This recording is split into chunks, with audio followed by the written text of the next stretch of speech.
there's like a fire drill going on or something like nearby. That's what that noise is, if you can hear that. I don't think you can, but so happy tree friends. Amnesia. I had no idea this even existed until very recently. I have heard a little bit about it, like through my commenters, but I decided that I'm going to watch it, and I literally just got done watching it as usual, as I do with these immediate ones. But this one's a little different. I may or may not actually make a review on Happy Tree Friends Amnesia. I might do it or I might not, because I feel like the video is going to be really short.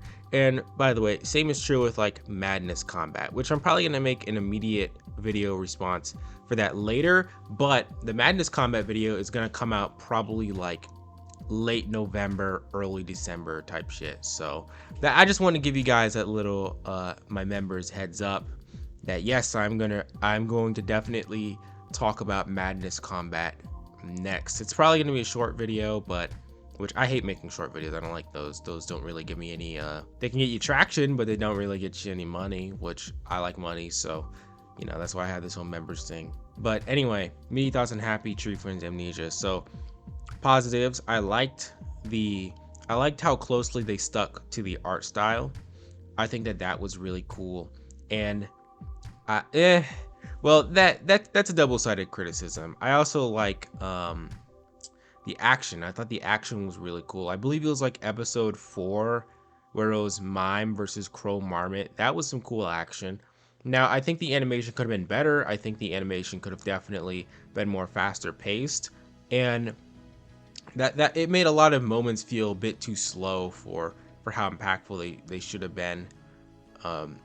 But to and also the weird shading on the characters was really like, it was like airbrush style shading on Happy Tree Friends characters, and that doesn't sound too bad, but it just looks really funny. It looks a lot like early 2000s, early 2010s, late 2000s, early 2010s, like deviant art beginner level stuff where they like use the airbrush, but it's like too much airbrush and their art style is not like realistic enough with it, and they're not skilled enough with the airbrush to make it look good.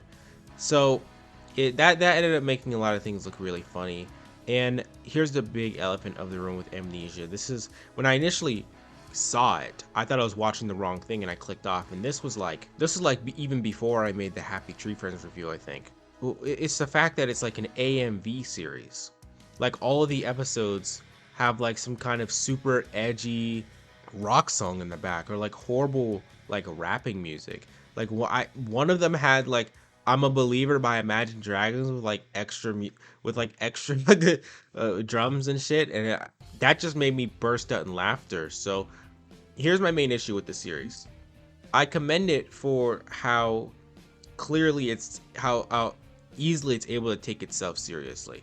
I think that's really commendable. A lot of series just don't do that anymore, especially series that, of course, that kind of says there might be a level of lack of self-awareness there, but I think that the fact that the series takes itself so seriously is just like I don't know, that feels like a rare quality that you don't really see too much, especially in a series of this nature where it's like hyper unrealistic baby style and like edgy shit happening. But I commend it for that, but I can't take it seriously. I can't take it seriously when an Imagine Dragons song is playing, and the series is very childish as well. I'm not saying that it's bad because of any of these things. I'm just saying these are my personal issues with them.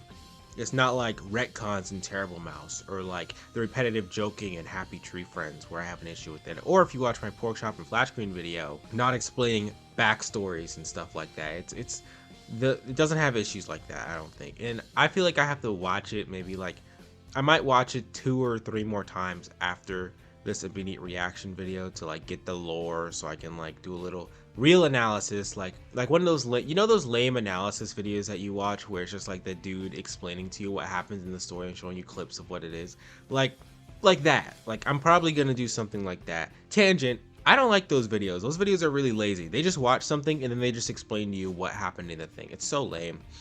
But anyway, I can't take it seriously because of the edgy AMV music, even during really cool moments. Like, for example, Mime's ability was cold as fuck when he was fighting Crow Marmot. That was cold as hell. Where he where he can mime out a bow and then it actually shoots an invisible arrow. That's cold as fuck. And him being like generally a trickster, cold as hell too. Him catching Crow Marmot in the bear trap, that was cold as fuck. I like that. And also the whole thing with Flicky and Flippy, I think that he did that really well in that fight with Sniffles when I think it was like Flaky. I think it was when Flaky turned evil because Sniffles started mind controlling her, and he started walking up she started walking up to Flippy about to stab him.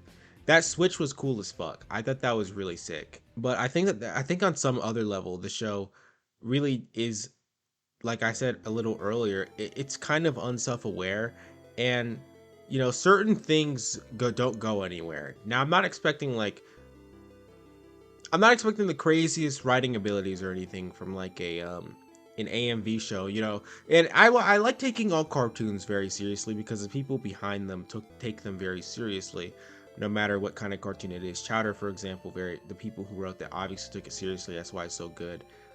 To like BoJack Horseman, people behind that took that seriously because that's what makes it good. And that it's very clear that the author is taking this really seriously, but some things also lead to nowhere. Like Lumpy just saves a baby or whatever, and then that's never important again. There might be other extra elements or things like that too, but that feels so small in comparison to the other big issues that, again, the AMV nature of this makes it hard to take it seriously, and the art style actually really cuts back. I'm not really the kind of person to be like, oh, the art style is so cartoony that I can't take it seriously, or the art style is so bad I can't take it seriously. I'm a fan of Agretsuko and not Turbo Mouse and 12 Ounce Mouse. Both of those shows, Agretsuko looks like it's for babies. It's literally made by the same people. It's made by Sanrio people, and like Terrible Mouse looks like it's made by like an 8-year-old. It's animated by an 8-year-old. That's what it looks like. I'm a fan of both of those things. I like both of those things, and I take them seriously despite their art styles, right? But it's just the fact that it's like trying to be. I don't know. There's something different. It's something different about this Happy Tree Friends baby art style that just can't possibly mesh well with super edgy Imagine Dragons esque heavy rock and like well animated but pretty slow fight scenes.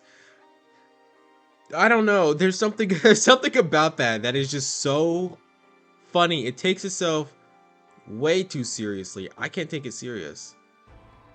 As you can see, a lot of this is just going back to I can't take it serious. But seriously, this art, Happy Tree Friends art style, like if Happy Tree Friends wanted to be better, I would never say it should be a serious show, or I would never say give the characters unironic lore or anything like that. You'd have to change the art style at least a little bit because it looks like it looks like My Little Pony but for babies. Like, how do you even do that? My Little Pony already looks like it's for babies. Because it low-key, that's kind of the target audience, right? But we have like, and also plot, also how they show things is so childish sometimes.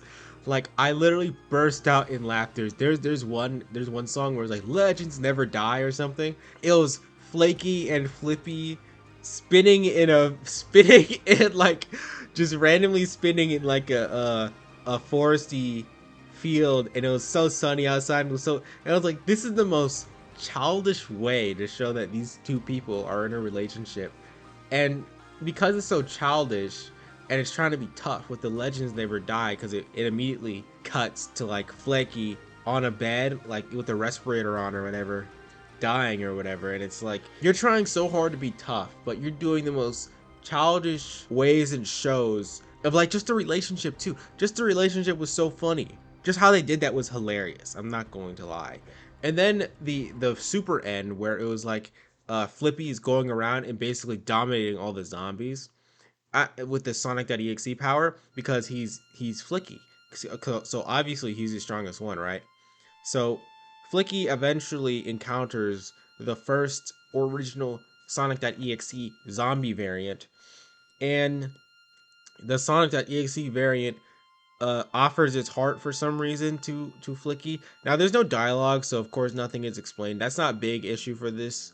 It's just sometimes some things are like a little confusing. I don't know why he like ripped out his heart, and then it was like the Grim Reaper grabbed Flicky and brung him to hell. That's the freaking thumbnail of the video, by the way. Flicky being dragged down to hell, and then Flippy got to go up to heaven with Flaky, and it's like this is so cheesy. This is so edgy. This is so, I can't take it seriously. And the thing is that there's a little bit of charm in that. And I was smiling, I was cheesing the whole time, but I wasn't smiling and cheesing because the show wanted me to. I was smiling and cheesing because of how childish it was. And I think that's a flaw, but it's not something that will like, it is something that destroys your ability to take the series seriously, right? But I don't think it's like one of those flaws that ruins the whole series. Like, I didn't hate watching this, with the, even though the music was pretty bad and really corny, and especially that legends will never die. What was it? It was legends will never die. Legends will never die. That was stupid as hell, but that song was dumb as hell. But yeah, overall, and I guess maybe it's just also because I wasn't really the kind of person to like watch AMVs back in the day. I know millions and millions of people watched a lot of AMVs, but when I was a kid, I'm not really nostalgic for that kind of era of like YouTube animated stuff, where it was like, oh, this Naruto AMV is so hard, and it's like Linkin Park in the background or something. No, that wasn't me. So the closest thing I got, embarrassingly, was like My Little Pony. No, not even My Little Pony. It was like, no, it was this My Little Pony song called September. I forgot who made it. And it was like a Jeff the Killer version Nightcore. That's the closest thing to A. That might be worse, actually. And I remember listening to that on repeat. Or what was it? Sorry Jack by Living Tombstone. For off topic again. For the record, Sorry Jack by Scratch 21 is a good song. Though when the Living Tombstone undid the cursing of Scratch 21, when he was like, he wears an effing fedora everywhere he goes, it was just like, that sounds so out of place and vulgar because it's out of place. That remix was actually horrendous, but I liked that when I was a kid. It fucking sucks, dude. Do not go listen to that. But anyway, that's how I feel about Happy Tree Friends Amnesia. Basically, the art style, even though it's obviously faithful to Happy Tree Friends, holds it back a lot. And also the AMV elements of it hold it back a lot. And the story is generally pretty childishly told, I'm not gonna lie. It's like it has the exact same energy as like one of those, like one of those like Sonic images where he's sad and like crying and like holding someone that died, or like one of those Loud House images that's like really, that looks like a beginner drew it, and it's like, no, there's a Loud House image that reminds me of this perfectly. It's one of the Loud House sisters where she's like in an alleyway and she's like puking because she drank beer or something. Dude, I'm gonna put that on the screen. That's what this whole show feels like. And it's like that Loud House's drawing is not that bad, but it's just like, I can't take this seriously because it's the freaking Loud House art style. And the situation you put the character in is so absurd, I just can't stop laughing. But again, that's how I feel about Happy Tree Friends Amnesia. This is my shortest immediate thoughts video. I bet my Madness Combat one will be even shorter. See you if the review comes out. This might just remain a members only thing. I don't know.